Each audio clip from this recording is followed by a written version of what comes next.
Every fluid drive has an oil system.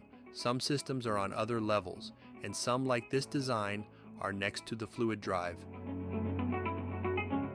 A well-thought-out design makes sense when space is limited. This animation is from a proposal that TRI Transmission and Bearing Corporation made for oil system improvements. The main feature of the proposal was to replace the shell and tube heat exchangers with smaller plate heat exchangers. The shell and tube heat exchangers occupy most of the floor space next to the fluid drive. This makes maintenance difficult.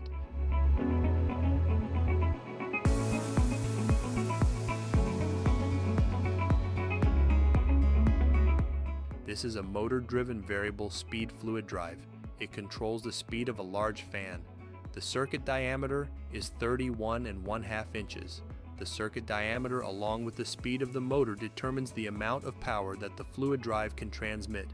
The equation for the power in horsepower is the design factor, times the speed in RPM cubed, times the circuit diameter to the fifth power, divided by 10 to the power of 14.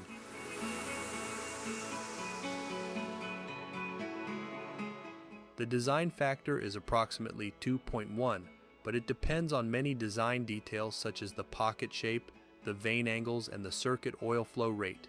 The motor runs at 1750 RPM.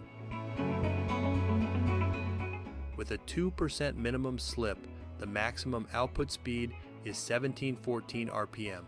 When the numbers are plugged into the equation, the maximum output power is 3,285 horsepower. To control the output speed of the fluid drive, circuit oil is removed from the fluid drive through the scoop tube. This causes the fluid drive to slip. The power going into the fluid drive and not transmitted to the output shaft is absorbed by the circuit oil.